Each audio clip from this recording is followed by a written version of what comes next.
Hi there, I'm SPD. I thought I'd try something different and share a little window into my Elden Ring PvP style through showcasing 5 invasion bounties. These bounties are fun or challenging objectives that add a twist to the typical invasion experience. For more details, check the description. This set of bounties involved a range of activities from a lifesteal survival mode to a surprise flower reveal beatdown. So, who better to handle it than Roiderika, a strength character of mine that hides her weapons with unseen blade so she can punch like a god. I'll add a link to her backstory if you've not seen it. For each bounty, I'll provide a short explanation, then commentary over the successful encounter, as well as some honorable mentions. I hope you enjoy! So without further ado, let's hop into our bounties. First off is the Blood Donor bounty. This one is fairly straightforward. The requirement is to heal from under 20% life to full using only weapon skills. Lifesteal Fist seemed like a great choice, as it heals you for 30% of your max life, meaning, hypothetically, I only need to land it 3 times while not taking damage to win. The main challenge I faced was actually landing the attack. The hitbox for this thing is pretty funky, as this fellow will demonstrate as soon as he's done teabagging his friend. Okay, nope, one more. Okay, here we go. Lifesteal Fist has a pretty slow build-up, so you might need some space, and what's important to remember is to try and hit the character dead on. Not too far away, because that's not going to work. Also, if you hit them in the stomach too close, that's not going to work. Or while they're rolling, no, that's not good either. They can stun you out of it pretty easily, and I found even a nudge is not going to do it. Watch out for him slowly walking around you, even getting hit dead on. Or also slowly walking away. Okay, we're gonna try this again. Right? Nope, you can walk past it. And here we go. Nope, doesn't count for some reason. Too close? Too far? Who knows? So anyway, you kind of have to practice getting the spacing right. If you haven't guessed yet, this isn't the one where I win. Let's go take a look at where I had a bit better luck. But first, really? Standing still? With the staff? You can jump over it? Okay. Let's go. So the invasion starts like any other. Walk in, hide my weapons, make them invisible, go around the corner, maybe stab someone in the back. Who knows? Let's go find out. I saw them ganging up on that poor knight's cavalry and decided I better step in and separate these guys. I'm kind of a man of the people. I personally like to get rid of the Phantom first for some of these bounties, but it is a little bit easier to handle just to host. If I'm doing a bounty, I'm going to want to set the stage so there's not too many distractions. So I want to take a few hits, totally on purpose, to get myself under 20% life. Perfectly planned. So I land my first lifesteal hit and almost accidentally kill the host. Bit of a rookie blender there, so I have to run around for a bit and let him heal up. I like to see him parry, since Lifesteal Fist is not parryable. I missed the first one, but luckily on the second one he tried to go for the slow L2, making for an easy grab. Now that I landed 2, I only need 1 more without taking damage to win. As long as I don't do something very silly like roll into a telegraphed attack, I should be fine. No problem, just a minor setback. Luckily I land the next attack pretty soon after, repairing the damage of that embarrassing blunder. He tries to buff his weapon, leading to a second grab right in a row. At this point, I decide to switch my talisman to give me an indicator if I successfully get to full life. I'm also playing pretty cautiously right at the finish line. Luckily, he goes for one last parry, landing me my first bounty of the week. Heh. Little bit of a Patches impression for you there. Thanks. I also wanted to share a couple honorable mention invasions, trying to get this same bounty before. The first was against this host whose friend was really more interested in helping me out in teabagging than he was in helping the host. Unfortunately, he inadvertently disqualified me by dropping a warming stone and providing me an extra source of healing. I did think it was pretty funny how I pushed the host through the wall, then turned, and picked up his friend mid-gloat. The next honorable mention for this bounty goes to a trio with probably the most unobservant host I've ever seen. I showed up while they were finishing off the duelist, and figured I'd wait a moment so I didn't run into a blender, and the host proceeds to literally hop over my head, walk past me, run forth, doesn't even notice me. It's pretty crazy. I decided to try and knock out the helpers with an exploding physic so I could just fight the host and heal. A questionable move, but I'm a questionable character, so it kinda works out. Unfortunately, only one of the phantoms died, so I ended up having to do a 2v1, and you get to see me mess around trying to lifesteal from 2 people at the same time instead of just 1. This might illuminate why in my success video I opted to do a 1-on-1. For my first grab, notice that I start the Ash facing away from the players, which can help make the range a little more deceptive, as your character will pivot at the last second and stab right into them. I immediately lose the health that I stole, but it's good practice. I successfully am able to grab the helper through his block, but that doesn't help a lot because I'm also going to eat another ice spear in a second, when I accidentally professionally grease my hands. This is a good example of an evasion where I didn't really think that I was going to win, but I might as well try as hard as I can just for practice. I luckily used the trees to my advantage and am able to grab the host as he tries to do a running attack against me, as well as an additional grab a few moments later using the same timing that he just showed me. Unfortunately, when I accidentally greased my weapon, I increased their damage quite a bit because the lifesteal damage scales with magic, so I did end up killing the host. The next bounty I went for was actually 2 bounties at the same time. The first bounty involves a reverse jump into an immediate backstab.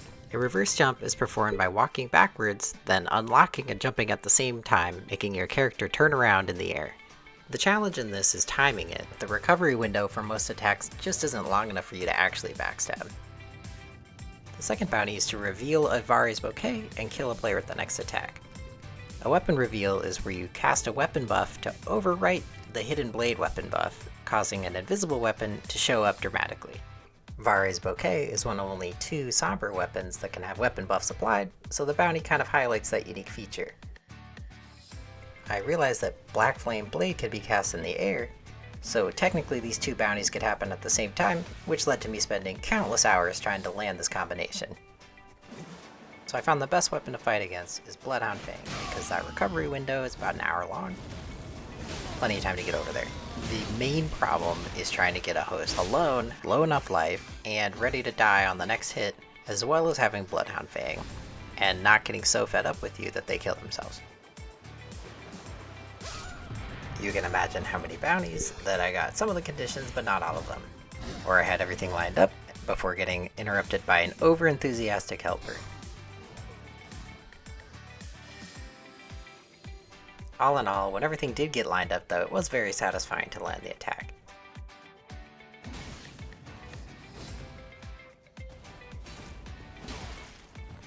You can see in the first L2, I just did a reverse jump.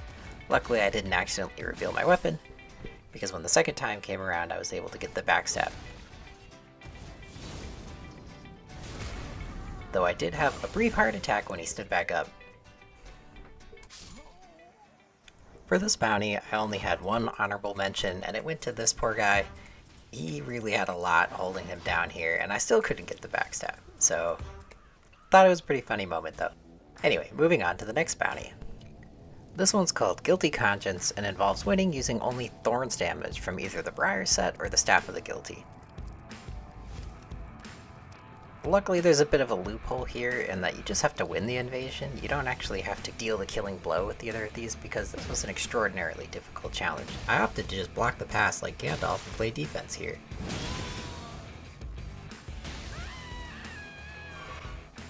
And although I tried to beckon them over, the host was not very interested in my shenanigans. They ended up running off, and eventually I guess they just died.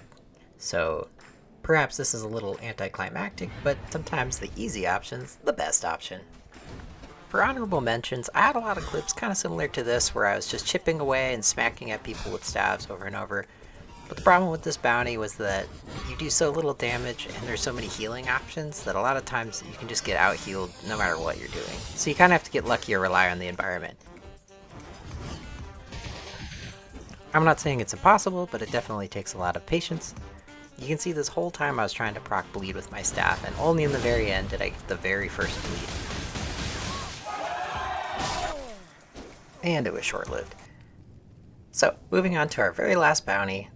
This next bounty is all about Troll's Roar. Pretty straightforward, all you have to do is kill 3 players with Troll's Roar in a single invasion, with at least one of them being from the big slow heavy attack. This was particularly fun with Roiderika having an invisible weapon. I would just suddenly shout and flatten players with an overhand, and it does quite a bit of damage at rune level 60, so I found this one pretty fun to do. I actually got lucky and got the bounty on my first try, but I wanted to keep playing with Troll's Roar, so I kept invading with it anyway. So here's my successful run. I spawned in, accidentally didn't have my trick mirror on. Pretty embarrassing, to be honest. Popped that bad boy on, then I hide on the elevator and wait for someone to show up. Luckily I didn't have to wait long, someone came in and totally didn't notice me thanks to the trick mirror. I was able to jump scare him for that first kill. Sorry buddy. Heading back up the elevator, I noticed a poor hunter all alone down at the bottom, so I decided to come down and show him my cool new skill. After a little rolling around, I gave him a demo. I think he liked it. I think I got pretty lucky here because I got a little buff from these two perfumers, and after a short little elevator ride where I hid my weapon, I had 2 more people to play with. I took it a little slow going into the room because I don't like to rush in guns blazing every single time. I wanted to kind of see what moves he had, and the blue guy was using the Regal Omen Baron. Not particularly strong at close range, but fun to see, and I also got to take advantage of Troll's Roar's hyper armor to shout him to death. The host immediately turned tail and ran back to the site of grace, which is great cardio, but I'm not really sure why he ran back there because he didn't actually end up summoning anyone else.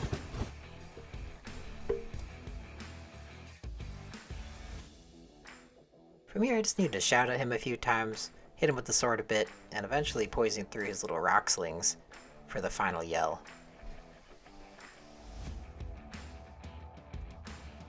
I think it got a little more challenging at the end because he could see what I was doing, but that didn't stop the inevitable. For this bounty I had 2 honorable mentions. The first goes to this great duo here who are waiting in front of Melania's boss door. I start out unaggressive before the Phantom notices me and processes what he's seeing. I almost died taking him out, but what really made the clip was coming back down and replacing the Phantom. I got a lucky hit here, finished him off, and was able to bow and go back downstairs.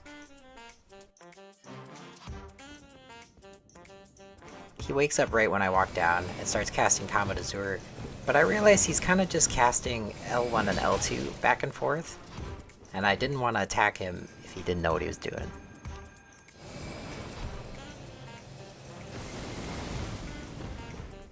And after I watched for a little bit longer, it became pretty clear he was just panicking on the buttons, so I didn't really want to hurt him. I ended up leaving him some runes and taking off. It was a great interaction overall.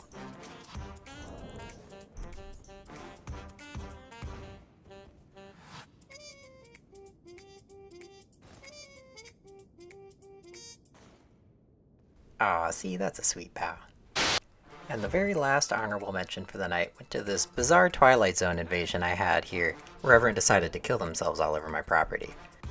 So when I first walked up, the furled finger immediately backs off and dies. I ran over to the host who didn't really seem to be paying attention, but I did get jump scared a little bit by a blue above him. Hey. You might wonder why I'm not just killing the host here, but it's not really my style. I like to play and have fun interactions with people, so if someone's not attacking me, unless it's hilarious, I'm not gonna push them off the cliffs. Okay, it's kinda situational. I'm actually gonna leave all my stuttering in here because that was pretty funny. My patches is showing. Anyway, back to the invasion. His friend shows back up. I decided to wait around a bit and see if we'd have a good interaction, ignoring that blue who was throwing daggers at me. The host fell down, but I didn't want to jump after while there's still people up here, so I turned around and watched the Phantom die a second time, this time to Bubbles. That's a shame. Going back up to check on that untrusting blue, he decided to give me a poke, and I figured, you know what, that's probably enough of letting this guy poke me. Bye now, as Patches would say. I kinda lost track of the host, and this was kinda late in the night, so I just sat down and figured I'd wait around. I genuinely don't know how he got back up to the top. I guess there's a route back up I didn't know about. But he came back down with a new hunter. And he resummoned that friend who kept dying. So the blue who comes down wants to fight me, and he's very enthusiastic with his L2. He doesn't realize that my L2 is a little bit stronger. For a second I thought I killed the host too, but he actually snuck down there and he's below us. Once again I decided to wait because I saw he had resummoned his friend. I figured we could see what the friend was going to come do. So I sat back down, and the friend showed up just on time. Unfortunately, I don't think he learned his lesson here yet. Ah, man. Again? I had sat back down, and then I realized the host had lost a little bit of faith in his friend. So couldn't say why. Weird. Anyway, so I turned the corner just in time to see him take a bubble bath, and that's how I ended up getting 6 kills for just standing around in a tree doing basically nothing. Hope you enjoyed. So this is the first time I've done a video like this. Let me know if you enjoyed it, what you liked, what you didn't, and as always, I'll be ready to wheel and deal come next time.